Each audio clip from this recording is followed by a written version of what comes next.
अस्सलाम वालेकुम नाज़रीन, एक नई वीडियो के साथ मैं हुआ का मेज़बान रज़ा अब्बास। ईरान की जानिब से इसराइल के ऊपर जो ऑपरेशन लॉन्च किया गया उसे सच्चा वादा 3 का नाम दिया गया। इसके अहदाफ क्या थे, कितने मकामात को निशाना बनाया गया और इसराइल की जानिब से जो पूरा दिफाई निज़ाम ईरान का हैक कर लिया गया था वो कितने घंटों के बाद दोबारा से फ़आल हुआ और उसके अंदर किसने अपना कलीदी किरदार अदा किया। और इसके साथ साथ ये ख़बरें बहुत तेज़ी के साथ गर्दिश कर रही हैं कि इसराइल के शहर इलाक में कुछ फाइटर जेट देखे गए जो बड़ी आसानी के साथ इसराइली हदूद में आए, अपने टारगेट को पूरा किया और फिर उसके बाद वो वापस पलट गए। मगर वो किस मुल्क के थे, कहाँ से आए, कैसे आए, इसराइली मीडिया ने इसकी तस्दीक कर दी है। ये वो तमाम हक़ाइक़ हैं जो कि आज के इस व्लॉग में मैं आपके सामने रखूँगा। मगर उससे पहले आपसे दरख्वास्त की वीडियो को लाइक और चैनल को सब्सक्राइब ज़रूर कीजिएगा। तो बढ़ते हैं मामले की जानिब। ईरान की जानिब से जो ऑपरेशन लॉन्च किया गया उसको नाम दिया गया सच्चा वादा 3। अब ये ऑपरेशन क्यों लॉन्च किया गया आपको मालूम है, ये पूरी एपिसोड मालूम है, मैं रिवाइज़ नहीं करना चाहता कि किस तरह से इसराइल की जानिब से ऑपरेशन राइजिंग लाइन किया गया और फिर किन किन मकामात को निशाना बनाया गया, किन पर्सनैलिटी को निशाना बनाया गया। दरअसल इसके अंदर जो सबसे ज़्यादा जो नुकसान ईरान को उठाना पड़ा है वो 2 वजह से उठाना पड़ा है। एक ज़ाहरी तौर के ऊपर भी और एक आप उसे कह लें कि अपनी साख के लिहाज से भी। वो ऐसे कि ये जो अटैक इसराइल ने ईरान के अंदर से किए हैं, ड्रोन अटैक, ये बिल्कुल हूबहू वैसा ही अटैक था जैसा कि रशिया के अंदर हमने देखा कि बहुत बड़ी तादाद के अंदर ट्रक्स के अंदर ड्रोन्स आते हैं और वहाँ से ये हमला किया जाता है। और ऐसे ही अभी तक जो इतलात आ रही हैं, तकरीबन 2 ट्रक्स जो हैं वो ईरान ने वक्त से पहले उन्हें रोक लिया और उन्हें अपने कस्टडी में भी ले लिया क्योंकि वहाँ से मज़ीद भी ड्रोन्स उड़ाए जाने का मंसूबा था। अब ये जो ड्रोन अंदर से उड़े, इसने पूरे ईरान का जो दिफाई निज़ाम था उसे नाकारा बना दिया। या तो उसे हैक कर लिया गया या बड़ी हद तक उसे नाकारा बनाया गया।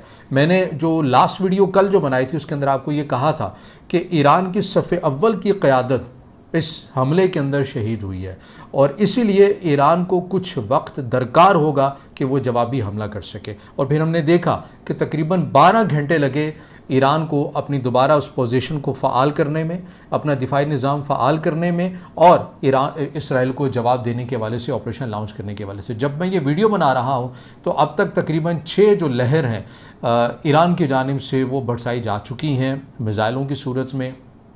इसके साथ साथ 7वीं वेव की बात की जा रही है कि 7वीं लहर भी आ सकती है या फिर ईरान ये इरादा रखता है। लेकिन इसके अंदर किन मकामात को निशाना बनाया गया? ईरान की जानिब से कहा गया है कि हमने इसराइल के अंदर 158 मकामात को निशाना बनाया गया। मैं CNN के एक रिपोर्टर को देख रहा था, वो रिपोर्ट कर रहा था बिल्कुल आबादी वाली जगहों में, तल अवीव में खड़ा हुआ वो रिपोर्टिंग कर रहा था। उसकी बैक साइड के ऊपर मिज़ाइल गिरे थे, ईरानी मिज़ाइल गिरे थे। तो वो बता रहा था कि ये तल अवीव जो है ये बहुत आबादी वाला शहर है और इसके अंदर आप ये देख सकते हैं कि ईरानी जो मिज़ाइल है वो यहाँ पर गिरे हैं। मगर यहीं पर क्यों गिरे हैं? आसपास इतनी सिविलियन आबादी है तो यहाँ पर क्यों गिरे हैं? तो उसका अपनी रिपोर्ट के अंदर ये कहना था क्योंकि ऐसे शवाहिद मौजूद हैं कि इन्हीं आबादियों के बीचों बीच ज़ेर ज़मीन बंकर की सूरत में मोसाद का हेडक्वार्टर है। तो आप ये कह सकते हैं कि एक ऊपर इंसानी शील्ड ली हुई है और नीचे इसराइल की जो खुफिया एजेंसी है वो अपना काम करती हुई आपको नज़र आती है। और ईरान को उस खुफिया ठिकाने का मालूम था, इसीलिए एक्यूरेटली उन्हीं जगहों को निशाना बनाया गया। ये मैं नहीं कह रहा, CNN को कोट करके कह रहा हूँ, CNN की अपनी एक रिपोर्ट है। अब इसके अंदर जो इसराइल की वजारत दिफा है उसकी बिल्डिंग को बड़ी हद तक नुकसान पहुँचा है।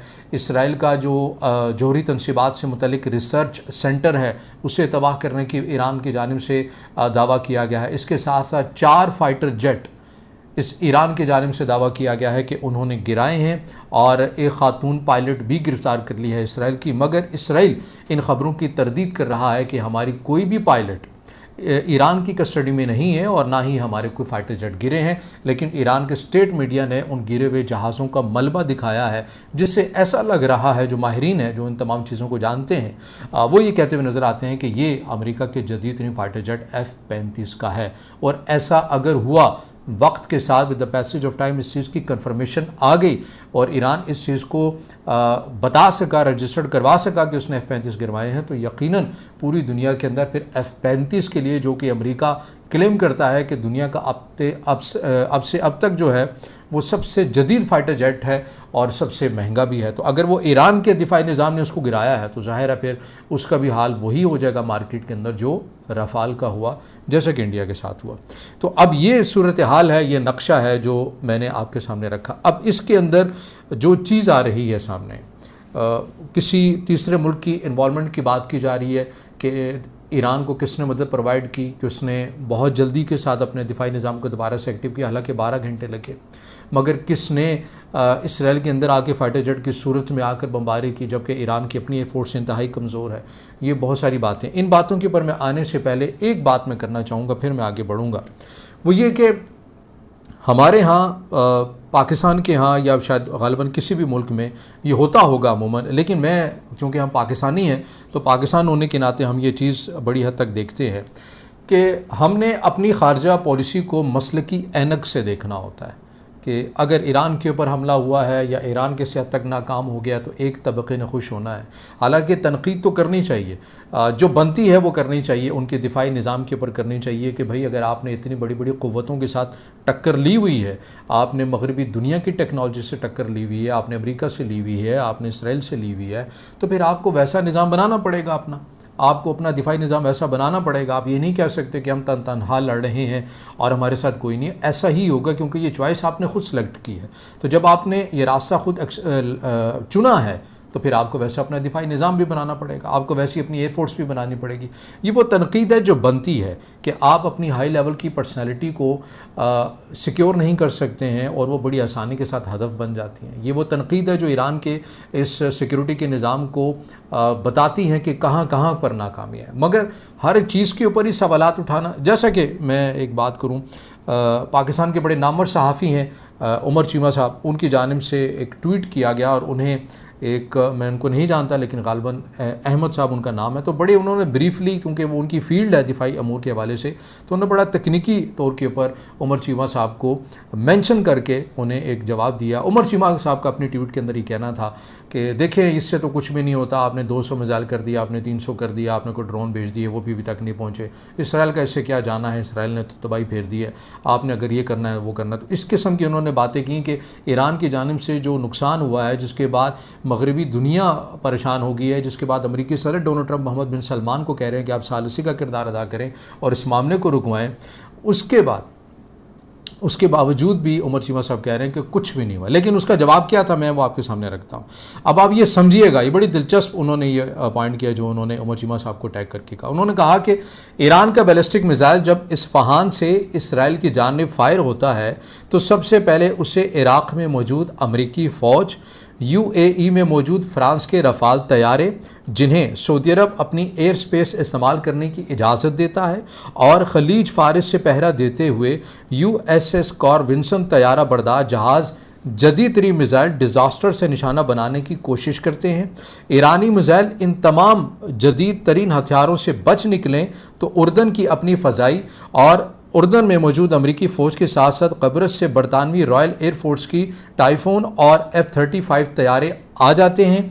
इन तमाम अजदहों से बच निकले तो इसराइल का एयर डिफेंस सिस्टम और एरो 3 2000 किलोमीटर दूर से ही उसे खला में मारने की कोशिश करता है। अगर वो नाकाम रहे तो एयर 2 ज़मीन की फ़ज़ा में पहुँचते ही 1500 किलोमीटर से 500 किलोमीटर तक आते आते उससे तबाह करने की कोशिश करता है। उससे आगे डेविड सेलिंग नामी डिफेंस सिस्टम उसका 300 किलोमीटर से 40 किलोमीटर तक पीछा करता है। ईरानी मिसाइल इन तमाम सिस्टम्स को धोखा देकर निकल भी आए तो आखिर में उसका वास्ता आयरन डोम से पड़ता है। ये 70 किलोमीटर से 4 किलोमीटर तक की रेंज में इस मिसाइल को मारने की कोशिश करता है। क्या दुनिया में किसी भी मुल्क के मिसाइल को अपने हदफ तक पहुंचने में इतनी रुकावटों का सामना करना पड़ता है? और याद रहे कि ईरान के बैलिस्टिक मिसाइल उसके अपने बनाए हुए हैं, जबकि इस मिसाइल को रोकने वाले हथियार तरक्की याफ्ता मुल्कों की जदीद तरीन टेक्नोलॉजी का ओजे कमाल हैं। इस इंतहाई पेचीदा सूरत हाल में अगर चंद एक मिसाइल भी तल अबीब में ठिकानों को निशाना बना दें तो ये ईरान की बहुत बड़ी कामयाबी शुमार होगी। अब ये अहमद साहब हैं कोई, मैं इन्हें नहीं जानता, लेकिन ज़ाहिर है इन्होंने उमर चीमा साहब को एक दिफाई और तकनीकी तौर के ऊपर सारे मामले को समझाने की कोशिश की कि आप जो बात कर रहे हैं कि ईरान ने कोई तीर नहीं मार लिया कि उसने 300 मिसाइल दागनी, कोई बड़ी बात नहीं है।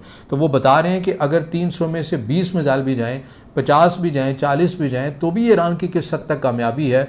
दुनिया का जदीद तरीन निज़ाम लगा हुआ है, जगह जगह के ऊपर ईरान को घेरे हुए है कि उसका मिसाइल वहाँ से ना निकल कर जा सके इसराइली हदूद में। लेकिन उसके बावजूद भी अगर जाता है और वो ऐसा मिसाइल जाता है जो ईरान ने खुद ही बनाया है, किसी दीगर मुल्क की टेक्नोलॉजी नहीं लिया क्योंकि उसके ऊपर माशी पाबंदियाँ हैं, तो ये फिर ज़ाहिर है ईरान की एक बहुत बड़ी कामयाबी भी है, चाहे 5 मिसाइल जाएँ, चाहे 6 जाएँ, चाहे 3 जाएँ, चाहे 7 जाएँ। तो बहरहाल अब इस खबर के ऊपर आ जाते हैं कि इसराइल के शहर इलात में क्या हुआ। अब इसको इसराइली मीडिया ये रिपोर्ट कर रहा है और दीगर इंटरनेशनल मीडिया फ्रांस के वाले से भी मामलात को रिपोर्ट किया जा रहा है कि इसराइल के शहर इलात में एक फ़ाइटर जेट कुछ फ़ाइटर जेट आते हैं और इसराइली तनसीबात को बड़ी आसानी के साथ निशाना बनाते हैं, वापस कुवैत वाली साइड से वहाँ से निकलते हैं और कुछ मामला इसको ट्रैक नहीं किया जा रहा कि ये कहाँ से आए, किस तरह से आए। फ्रांस का मीडिया ये कहता है कि ये नामुमकिन था कि 12 घंटों के अंदर अंदर ही इस ईरान जो है वो अपना दिफाई निज़ाम एक्टिव कर सके, क्योंकि इसराइल ने उसे बहुत मुनासिब तरीके से जैम भी करके रखा और काफ़ी हद तक नाकारा भी बनाया। तो अब ये सवालिया निशान है कि आखिर कि कौन सा तीसरा ऐसा मुल्क हो सकता है जिसने ईरान के सारे मामले के अंदर अमली मैदान में जाकर मदद की है। दूसरी जानिब पाकिस्तान ने ईरान के आस पास अपनी फ़ज़ाई हदूद के अंदर अपनी एयरफोर्स को अलर्ट रखा। मैं ये नहीं कह रहा कि पाकिस्तानी फ़ाइटर जेट थे, मुमकिन है क्योंकि पाकिस्तान की जानिब से इस मामले की चीज़ सामने नहीं आई है, ना ही दुनिया शकूक व शुबहात का इज़हार ज़रूर कर रही है। फ्रांस कहीं ना कहीं उनका जो लोकल मीडिया या किसी हद तक जो उनका अपना नेशनल मेन स्ट्रीम मीडिया है वो पाकिस्तान के ऊपर ऐसी बातें कर रहा है कि ये मुमकिन है कि पाकिस्तान ने मदद की है ईरान की, लेकिन पाकिस्तान ज़ाहिर है पाकिस्तान का ये मौक़िफ़ नहीं है और पाकिस्तान ने अभी तक इस मामले के ऊपर बयान नहीं दिया। अलबत्ता एयरफोर्स पाकिस्तान की एक्टिव है ईरान की हदूद के आस पास, बड़ी हद तक परवाज़ें होती रही। पाकिस्तान ने अपने दिफाई निज़ाम को एक्टिव रखा।